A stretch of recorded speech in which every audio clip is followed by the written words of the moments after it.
Good morning friends, this is Suraj Sharma और आप देख रहे हैं सूरज के क्लासेस। आज का ये वीडियो हमारा एक स्पेशल एपिसोड है सूरज के क्लासेस का। आपको ध्यान होगा इससे पहले भी हमने चेरनोबिल पर एक स्पेशल एपिसोड बनाया था। इसके बाद हमने भानगढ़ फोर्ट पर एक स्पेशल एपिसोड आपके लिए बनाया था और आज के इस वीडियो में एक बहुत ही इंपॉर्टेंट, बहुत ही इंटरेस्टिंग, मिस्टीरियस घटना के बारे में हम बात करने जा रहे हैं।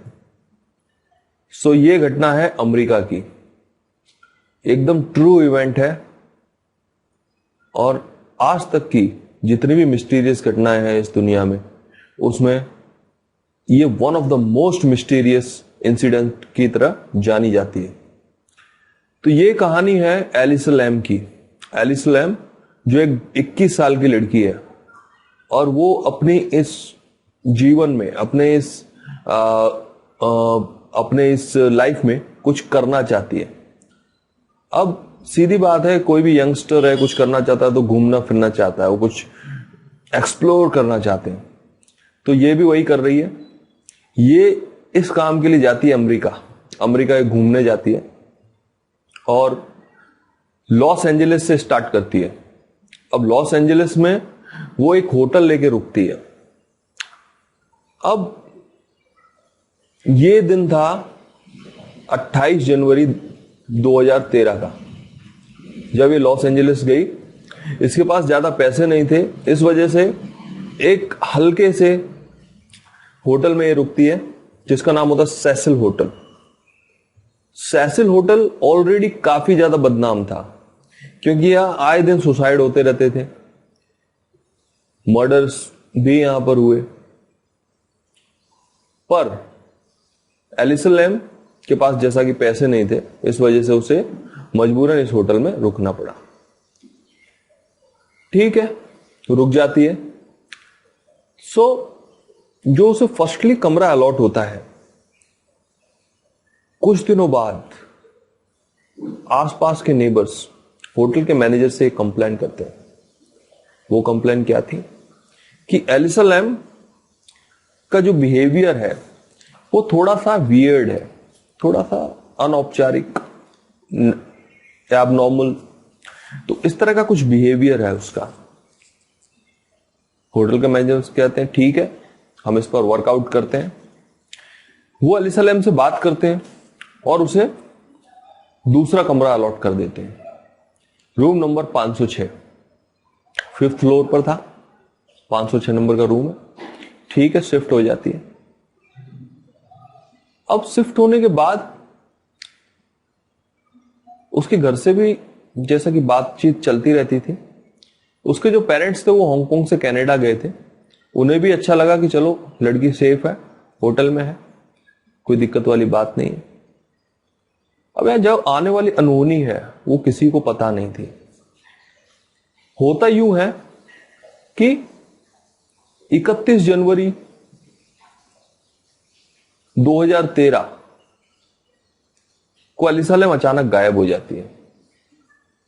गायब, किसी को पता नहीं है कहां गई, उसके साथ क्या हुआ, या अपने घर चली गई है, या वो जिंदा भी है या नहीं, किसी को कुछ पता नहीं। 31 जनवरी को वो गायब हो जाती है।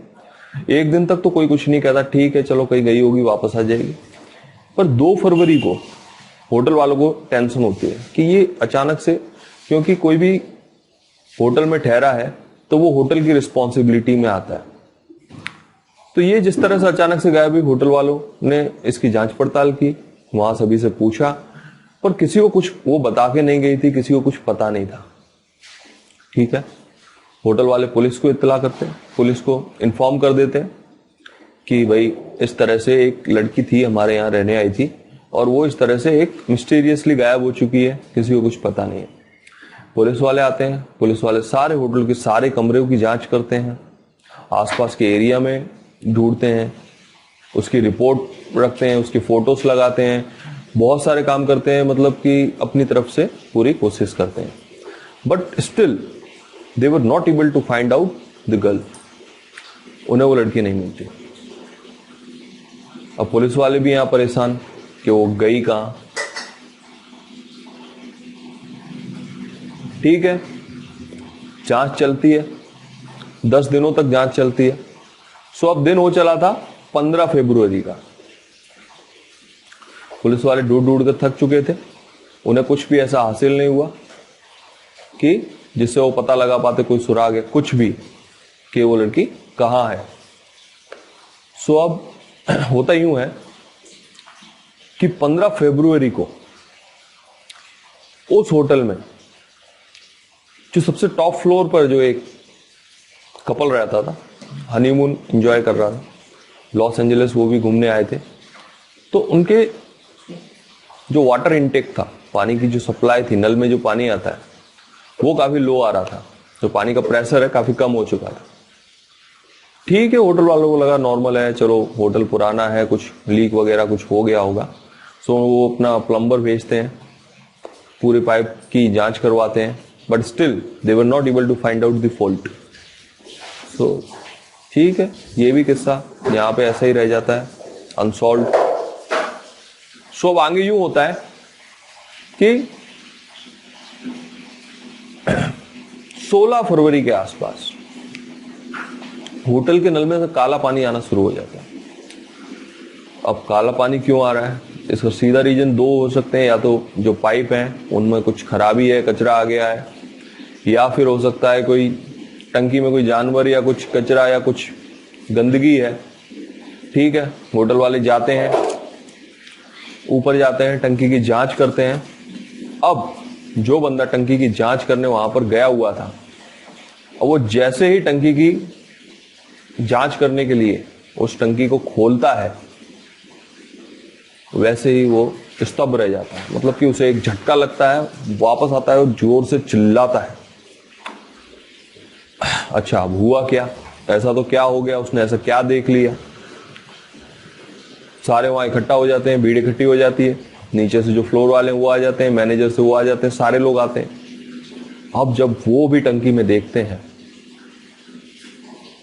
स्तब्ध रह जाते हैं, क्योंकि उन्होंने यहां पर टंकी में एक बहुत बड़ी फूली हुई लाश देखी, जो थी एलिसा लैम की। क्योंकि 15 दिनों का एक लंबा वक्त था, पानी में लाश काफी फूल चुकी थी, और वो इतना फूल चुकी थी कि उसे जब निकालना गया टंकी से, तो अभी टंकी को काटना पड़ा था। सो अब सारे लोग ये, पहले तो ये शक जाता है कि किसी ने इसका मर्डर किया है, ये एक मर्डर केस है, किसी ने मर्डर करके इसे यहां पर टंकी में फेंक दिया। और वो सब पुलिस को फिर से बुलाते हैं, पुलिस लाश को देखती है, ऑटोप्सी करवाती है, उसकी पोस्टमार्टम होता है, सभी लोगों से फिर से पूछताछ की जाती है, फिर से जांच शुरू होती है। लेकिन कोई भी ऐसा होटल का स्टाफ या कुछ भी ऐसा नहीं मिलता जिस पर शक किया जा सके, क्योंकि सब कुछ नॉर्मल था, वो लड़की भी नॉर्मल थी, सारी चीजें नॉर्मल हुई थी, कोई होटल के अंदर आया भी नहीं। लास्ट जो उसने विजिट किया था 31 जनवरी को, वो एक बुक स्टोर थी। सीसीटीवी कैमरास चेक किए गए, तब पहले वीडियो तो ये आई कि वो एक बुक्स लेकर होटल में आ रही है, दो लोग साथ में थे, जो बुक्स को वजन ज्यादा था तो बुक्स उठाने के लिए साथ में आए थे और वापस चले गए थे।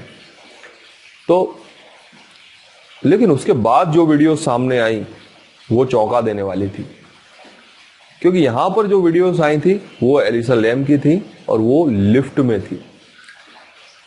अच्छा, लिफ्ट में थी, आपको लगेगा नॉर्मल चीज है, क्या है लिफ्ट में थी तो, बट लिफ्ट में उसकी जो हरकतें थी वो एबनॉर्मल थी। ये वीडियोस पुलिस ने इंटरनेट पर डाला, इंटरनेट पर डालने के बाद ये वीडियो तुरंत ही वायरल हो गया। लोग तरह तरह की बातें बनाने लगे कि ये शायद मेंटली डिस्टर्ब है, या फिर ये कोई घोस्ट स्टोरी है, कोई मिस्ट्री है, बहुत सारी चीजें लोगों ने कही। लेकिन रियलिटी है वो अभी तक अनसॉल्व्ड है। अगर आप इस वीडियो पर नजर डालें, जो पुलिस ने, लॉस एंजलिस पुलिस ने वीडियो जो इंटरनेट पर रखी, उसके अंदर एलिसा लैम एक लिफ्ट में एंटर होती है, उस लिफ्ट के सारे बटन्स दबा देती है, स्टिल लिफ्ट का दरवाजा क्लोज नहीं हो रहा है। ये काफी एबनॉर्मल था। ये टेक्निकल फॉल्ट भी हो सकता था, लेकिन बाद में जांच में ये पता लगा टेक्निकल फॉल्ट भी नहीं था। फिर लिफ्ट में इस तरह का क्यों हुआ? वो लिफ्ट से बाहर आ रही है, किसी को देख रही है, फिर अंदर आ रही है, लिफ्ट में छुपने की ट्राई कर रही है। उसे कहीं कहीं ऐसा भी फील हो रहा है कोई सा गला घोंट रहा है। तो ये सारी चीजें, एबनॉर्मल चीजें वो लिफ्ट में कर रही थी और सारी चीजें रिकॉर्ड हुई हैं। इसके बाद वो लिफ्ट से बाहर जाती है, फिर लिफ्ट का दरवाजा क्लोज हो जाता है। देखिए आप, जैसे वो बाहर गई लिफ्ट का दरवाजा क्लोज हो गया और उसके बाद उसे वो कहीं भी देखा नहीं गया। चलो मान लेते हैं कि एलिसा लैम मेंटली डिस्टर्ब थी, मान लेते हैं वो ऐसी हरकतें कुछ होगी, बीमारी उस वजह से कर रही थी, चलो मान लिया। लेकिन जिस टैंक में उसकी डेड बॉडी बरामद हुई, जिस टंकी में, उस टंकी का दरवाजा बहुत ही भारी था, ढक्कन काफी हैवी थी और एलिसा लैम की हाइट बॉडी वाली लड़की के लिए खोलना आसान नहीं था, इम्पॉसिबल था, नहीं खोला जा सकता कि इतना भारी ढक्कन कोई एक लड़की 21 साल की माँ, दुबली पतली लड़की, इतनी ताकत नहीं है शरीर में, तो वो कैसे खोले? तो ये एक क्वेश्चन बनता है। सेकंड क्वेश्चन ये बनता है कि जो छत का दरवाजा था वहां अलार्म लगा हुआ था, किसी की भी एंट्री वहां नहीं हो सकती थी। दो रास्ते थे छत पे जाने के, एक तो नॉर्मल गेट था जो हमेशा बंद रहता जिसमें अलार्म लगा, एक फायर एग्जिट थी, पर फायर से भी वो आ नहीं सकती थी क्योंकि वहां आपका जो रास्ता था कुछ इस तरह का था कि वहां सीढ़ियां नहीं थी, डायरेक्ट आप आ सकते थे। तो डायरेक्ट ये कैसे आई होगी? ये सारे क्वेश्चंस हैं।